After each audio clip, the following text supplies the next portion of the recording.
What's your opinion on scientific institutes having this process called knowledge filter? It means no one accepts a new theory if it is contradicting or if it has enough evidence to replace a well established theory. For example, books like Forbidden Archaeology claim that several archaeological evidences suggest humans may have existed for millions of years. Since these evidence totally contradicts current understanding of when humans evolved, so these claims are put down as pseudoscience or utterly rejected.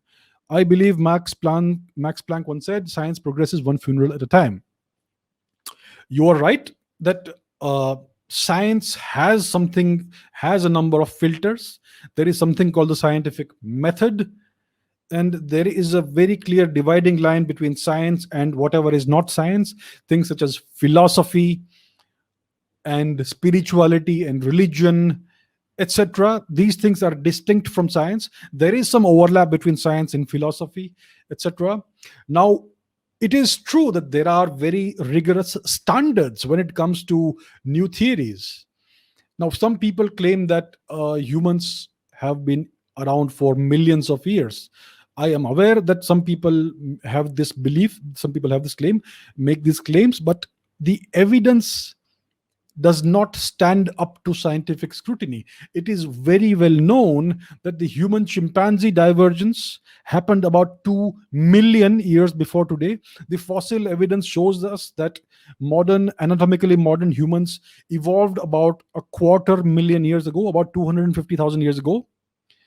And from the evidence that I have seen, I have not personally seen any credible evidence that humans have been around for millions of years in the form that we are alive, we exist today, anatomically modern humans.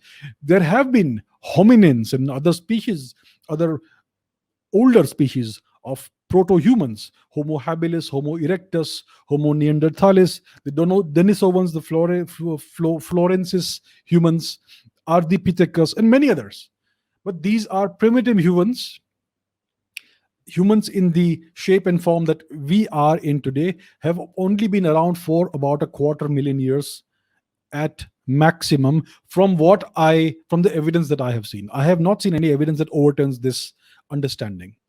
Now, what is pseudoscience? Pseudoscience is something that makes certain claims, but it is not scientifically rigorous enough. Science has certain standards, and those standards have to be followed.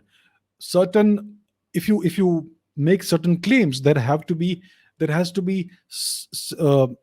sufficient evidence that corroborates or validates these claims. Sometimes some people believe that something represents scientific evidence, but it may not be rigorous enough. So the thing is that only scientists can tell whether this evidence is scientifically acceptable or not. Now, you do have a point that certain all sciences are to some extent subject to dogmatic thinking and groupthink and all that. For example, in the science of genetics, there is still, even today, this notion. They still are trying to propagate various formulations of the Aryan invasion or migration theory, even though it is now more and more clear that that is entirely untrue. And yet you have these institutes in certain countries that are trying to still push Eurocentric notions. So that is a misuse of science, and they are trying to reject any theory that contradicts their favorite claims. So, yes, you are right that this does exist. Every scientific discipline is potentially falling prey to this. In physics, you have this string theory mafia. I mean, the majority of theoretical physics funding goes into string theory, which has not produced a single piece of concrete or verifiable uh, predictions. Not one. It's not been able to give it even one prediction that can be tested, and a prediction that is falsifiable. And yet you have millions of dollars or billions of dollars being poured into string theory research every year. So that's the kind of dogmatic thinking, group think, etc., that does exist in science. So you are right to some extent, and to some extent, it is also true that lots of these claims are pseudoscientific in reality. Many people who have no understanding of science want to dabble in science, and they come up with all these grandiose claims. So one needs to be very careful in science. The very first instinct of a scientist is skepticism, and that is how it should be. The first instinct has to be, if a new theory is proposed, how do I disprove this theory? Because a theory has to be falsifiable. So to establish the validity or veracity of a theory, it is the job of every scientist who is faced with this theory to try and disprove it, to try and falsify it.